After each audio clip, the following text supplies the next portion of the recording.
They forgot my son's birthday again, but somehow remembered to announce a luxury trip for my niece. Then my sister texted, "You'll pay the $3,900 cruise fee, right?" I showed up with an envelope and said, "You'll need a new cosigner." The screaming started when they opened it. They say blood is thicker than water. But on my son's 8th birthday, my own family didn't just try to drain my bank account, they tried to erase his very existence, all for my niece's lavish cruise. And that's when the quiet guy, the steady one, finally, irrevocably snapped. So, picture this, they set the cake down in front of my niece like it was the climax of some blockbuster movie. Pink fondant, gold sprinkles, a tiny plastic cruise ship sailing through edible glitter. Everyone clapped. My sister, Lauren, held up her phone for the boomerang. My mom even yelled for a second take because the sparkler didn't catch the first time. My dad, naturally, did the dad whistle. And right there, my son, Ben, just stared at his paper plate. No candles for him. No name written on the cake. Not even the grocery store cupcake I'd promised we'd at least get. Today's about Maddie's big surprise. Lauren announced, tapping a spoon on a glass. We booked the Carnival Vista. 8 nights, balcony suite. She's turning 13 in style. My phone buzzed. A text from Lauren, glowing on the screen like a mosquito zapper, $3,900 for the cruise. You'll cover, right? I looked at Ben. He was pushing a plastic fork through dry Costco sheet cake crumbs, completely ignored. He'd brought his favorite Hot Wheels car in his pocket, a silver Nissan Skyline, and now he'd set it next to his plate, like a tiny offering, a silent plea to be included. The date on my Apple Watch screamed what I already knew, Sunday, June 9th, 3:17 p.m. My son's birthday. He was 8. The family group chat had been buzzing with invites for this dinner. But not one person had mentioned birthday. Not one person had even said Ben's name. Here's the thing about me, I don't cry in front of people. I don't make scenes. I definitely don't throw plates. I just take a breath. And then I go quiet. That's my tell. But this time, something was different. I pulled a manila envelope from my tote bag, set it squarely in the middle of the table, and smiled. "You'll need a new cosigner," I said. The screaming started when they opened it. But I'm getting ahead of myself. Before you think I'm overreacting, let me give you the backstory. My name's Kyle. I'm 38. I work IT support for a community hospital in Columbus, Ohio. It's not glamorous, but I know every printer that jams on floor 3 and every nurse who can't remember their epic password. I drive a 2012 Honda Civic with 168,000 miles and a cracked tail light I keep meaning to fix. Rent is $1,240 for a 2-bedroom walk-up because my son, Ben, sleeps over 3 nights a week. I keep a spiral notebook for bills and a jar of quarters for laundry. In our family hierarchy, I'm the quiet helper. The reliable one. My sister, Lauren, she's the golden child. She learned that smile, you know the one? The one that makes waiters bring extra ranch and men volunteer to assemble her furniture. Let me give you 2 quick examples. In 2019, her AC died in July. I put $1,800 on my Capital One card for the emergency repair because the twins couldn't sleep in the heat. She promised to pay me back by Christmas. She didn't. I paid the interest. Then, in 2021, she wanted a bigger SUV. For safety. I co-signed a lease on a Kia Telluride because her credit history, as she so delicately put it, looked like a plate of spaghetti. My words? You're so steady, Kyle. The dealer loved my 760 score. The payment was $529 a month. Guess who got the late notices when she forgot to pay in February and April? Not her. I learned the rhythm, she flutters. I fix. She posts. I pay. Ben is my whole world. He's polite, funny, and says thanks to cashiers unprompted. His mom and I divorced 5 years ago. We keep it civil. We split birthdays. No courts, no fights. Just calendars and receipts. This year, my side of the family grabbed our weekend for Ben's birthday dinner. I sent 4 gentle reminders in the group chat. Sunday, June 9th is Ben's 8th. He wants lasagna. Got candles. We're good on plates. Ben likes the little soccer ball napkins. Mom heart reacted the first one and ignored the rest. Lauren sent a thumbs up that looked like it came from inside a salon chair. Dad didn't respond. We showed up at 2:55 p.m. with a Target bag of green napkins and a store-bought banner because, deep down, I didn't trust anyone to remember. There was no banner up. The table had Bon Voyage confetti sprinkled like rock salt. A glossy folder sat by the centerpiece, Cruises by Sharon LLC in teal script. I looked at Ben. He looked at the confetti. He whispered, "Is this for me?" His voice did that tight, small thing kids do when they're trying to be tough, trying not to cry. Before I go deeper into that day, I need to back up a few weeks. The $3,900 text wasn't random. 2 weeks prior, I got a bank alert at 2:14 p.m. while unsticking a Brother printer, Capital One card not present attempt. Seebs Cruises Miami, Florida. Declined. I froze the card from the app immediately. Then I saw the Save Payment Profile screen. Lauren H. authorized to use the date under it, August 3, 2021. I remembered the Telluride dealer had swiped my card for the first payment. She must have saved it with Sharon, the travel agent Lauren uses for her big girl trips. I texted Lauren, "Did you just try to put $3,900 on my card?" She replied with a laughing emoji and chill. It was a hold while we finalize. You always help. I'll Apple Cash you later this summer. I said, no. I thought that was the end of it. It wasn't. 3 days later, an email hit my Gmail promotions tab, your Seebs Cruises itinerary.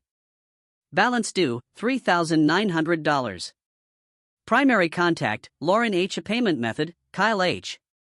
I just stared at it. I replied to the email with one word, stop. Then I called the number. Sharon chirped, "Hi, sweetie. Don't worry, it's just a deposit." "Sweetie," I told her to remove my card. She said Lauren said I approved. I said I didn't. Sharon asked for a written revocation. So I wrote one. And I printed it at work. No shame. I also called Kia Finance about the Telluride lease coming due in August. I asked what happens if a cosigner refuses renewal and how to disclaim future obligation. They emailed a form. I filled it out. Got it notarized at a UPS store near my apartment. $10. Stamp. Seal. Done. I also pulled every cord I'd ever given them. I removed Lauren and my mom from my Costco Visa authorized user list. I closed the family emergency checking account Dad had access to because, surprise, I was the only one funding it. Average balance $1,142. Last deposit, my $300 overtime bonus in April.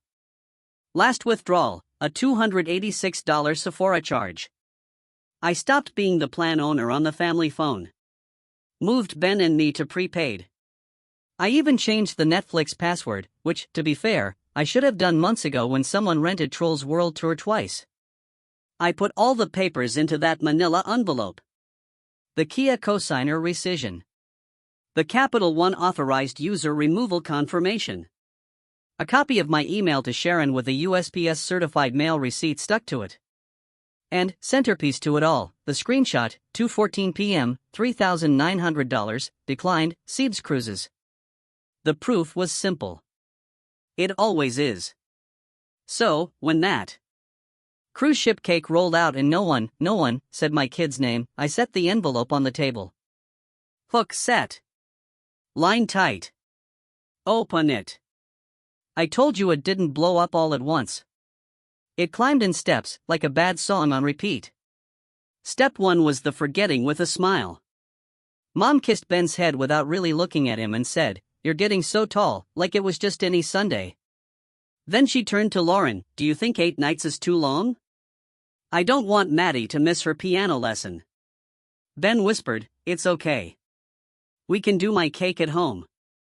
He had that Hot Wheels car in his small fist under the table, rolling it against the underside, tiny plastic wheels whispering on wood. My throat went dry. Step 2 was the ask. Casual, yet it landed like a boulder. Lauren popped the champagne like a YouTube tutorial and held up her phone. "Kyle sent you the link. Sharon says we have to lock it in this week. It's $3,900 for the cruise. You'll cover, right? It's basically the same as the AC you did. You know I'll pay you back." Her husband, Paul, chimed in with his usual helpfulness, which is to say, none. "Happy to Venmo you for the drinks," he added, pointing at the orange soda like he was a hero.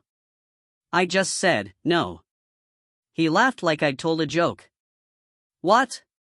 Lauren blinked, false eyelashes batting. "No to helping your niece? She's never been on a cruise. She's been to Disney twice, I thought." I said, "Ben's never been to the zoo when it isn't free day." Lauren waved a dismissive hand. "Ben likes simple things. He's chill." Ben, sitting next to me, shrank into his hoodie. Step 3 was the attempt to steamroll by logistics. Lauren slid the teal folder toward me.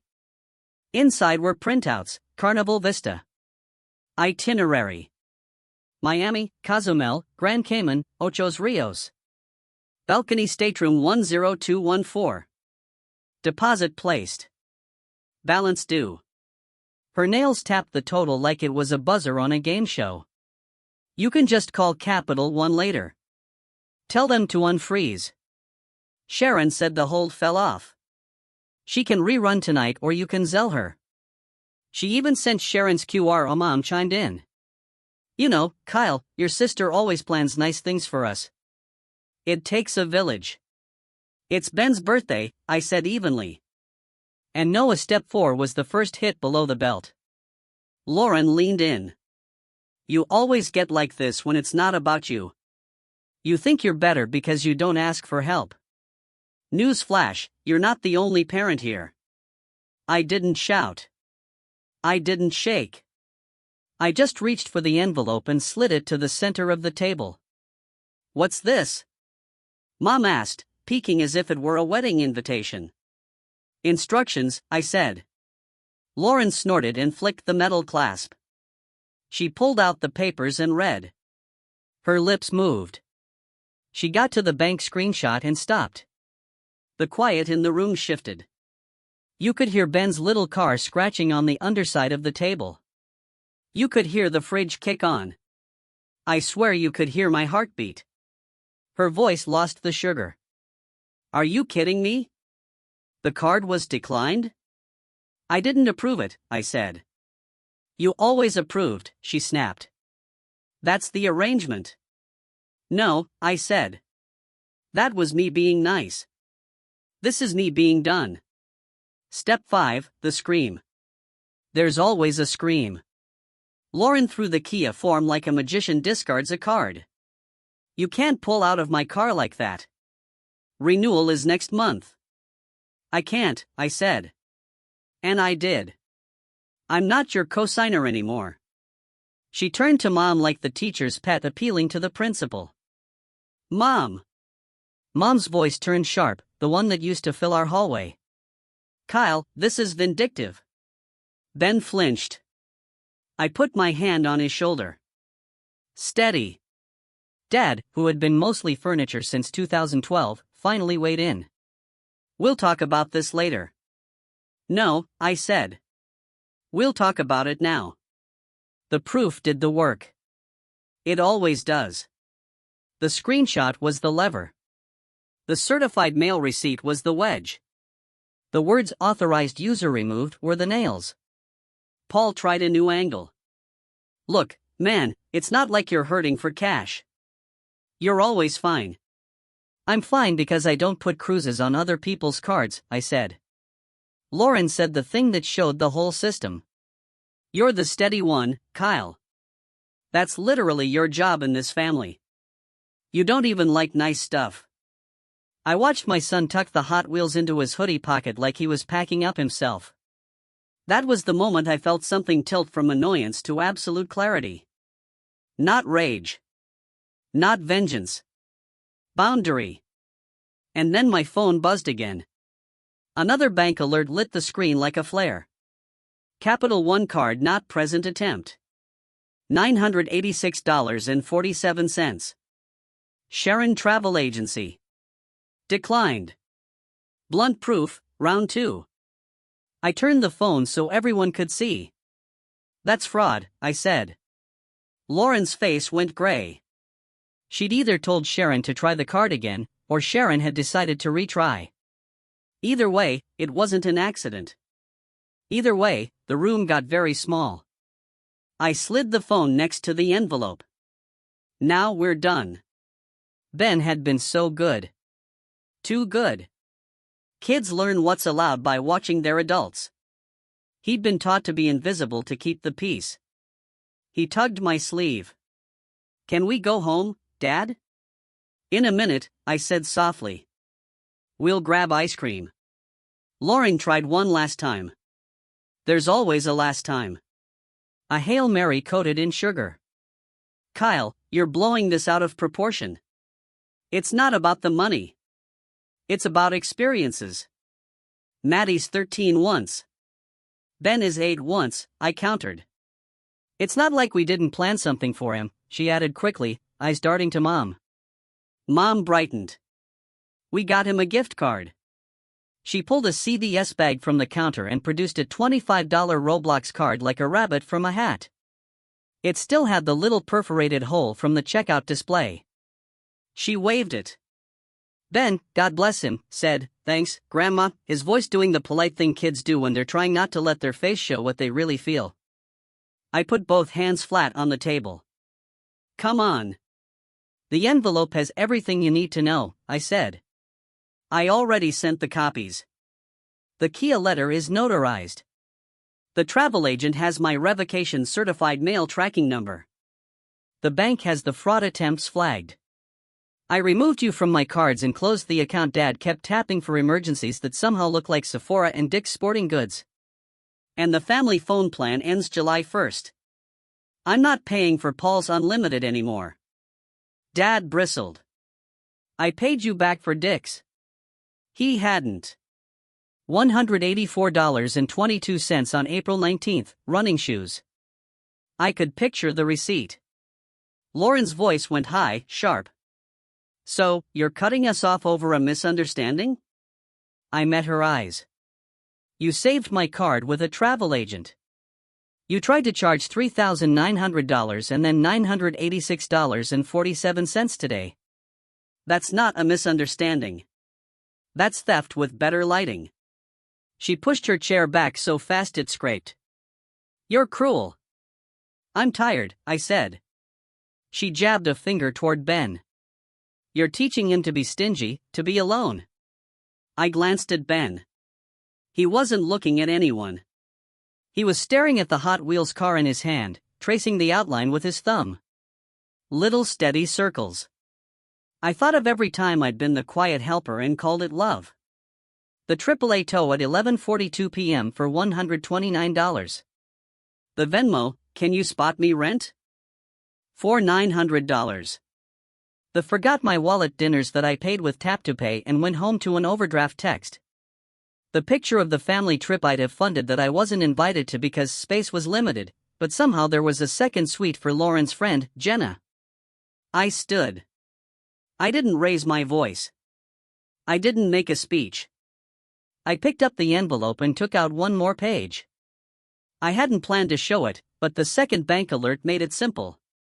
It was a printed copy of my credit freeze confirmation with Experian, TransUnion, and Equifax.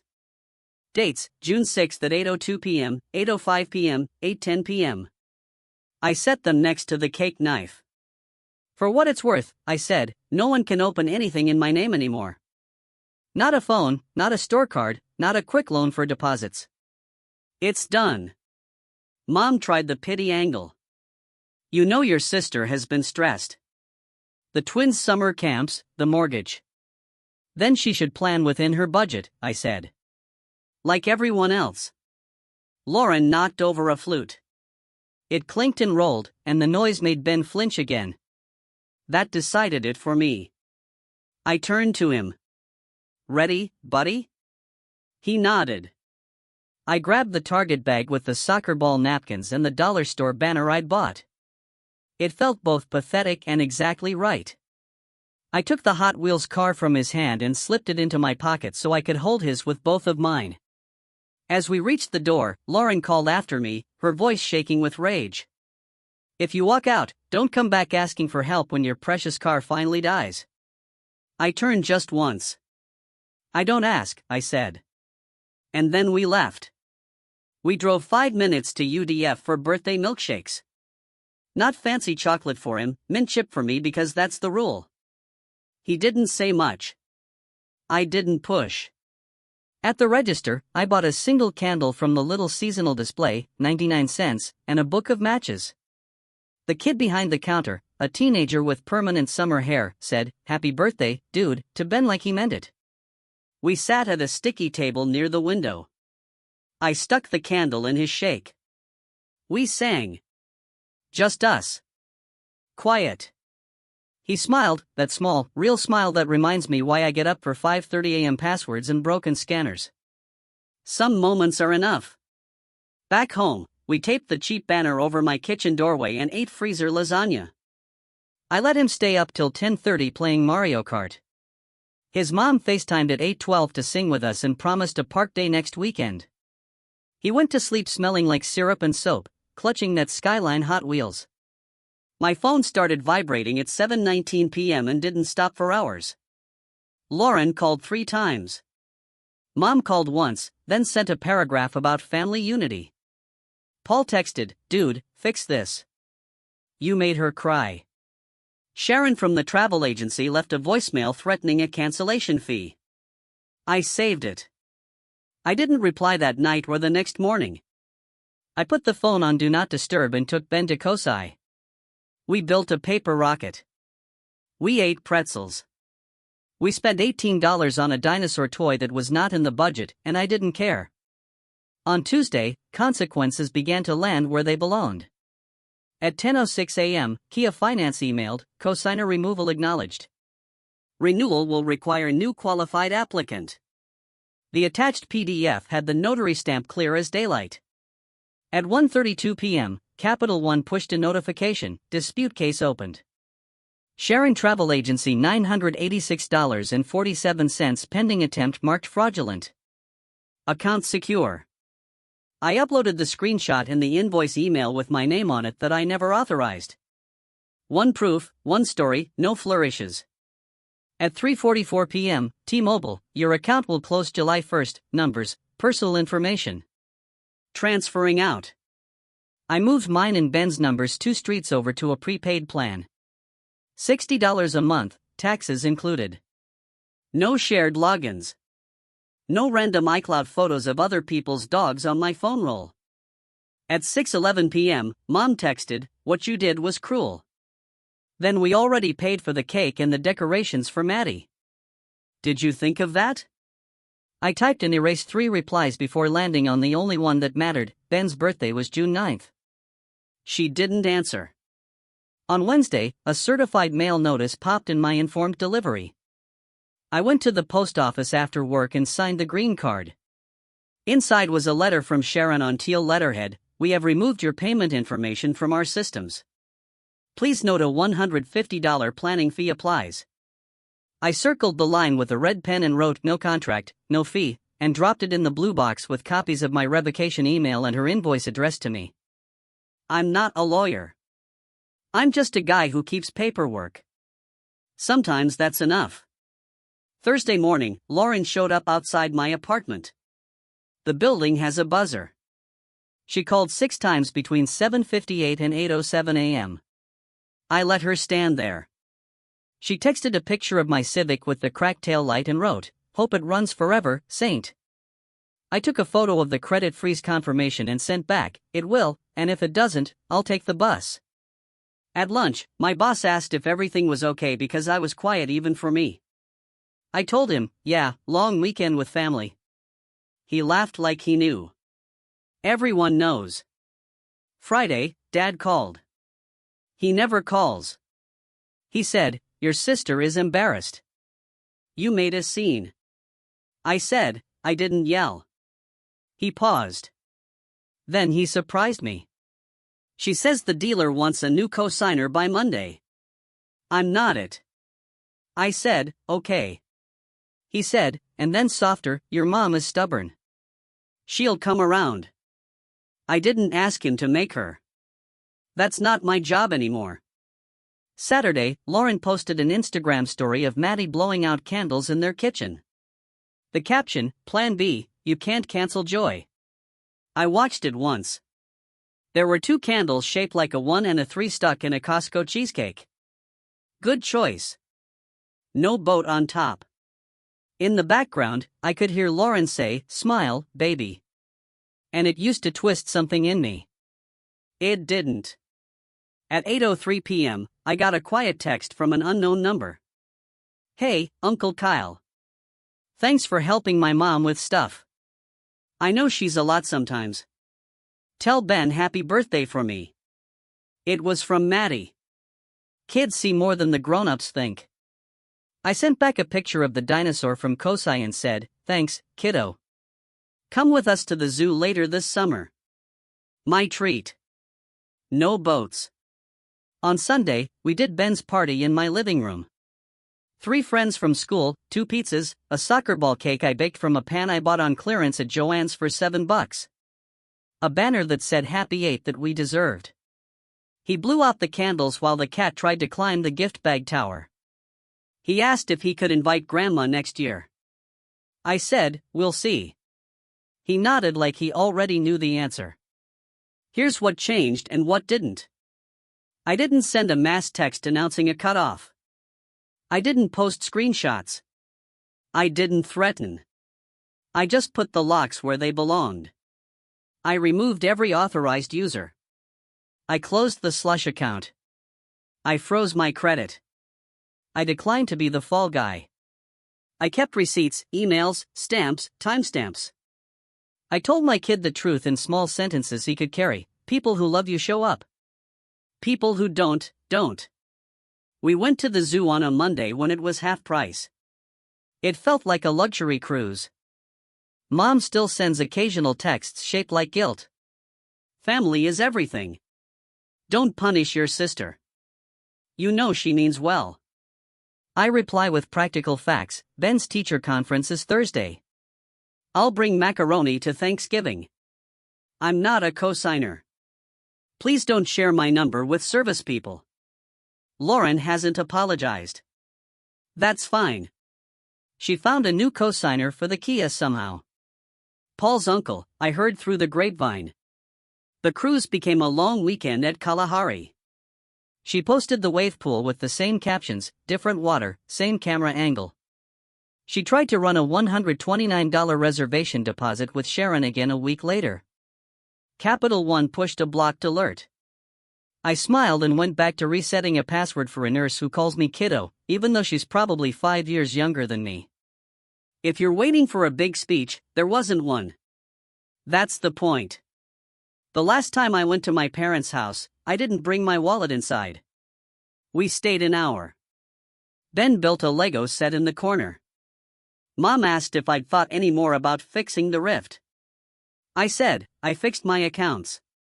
She didn't like that, but she didn't say the word cruel again. Progress. We left with a Tupperware of lasagna and a pocket of bite-sized Milky Ways for Ben.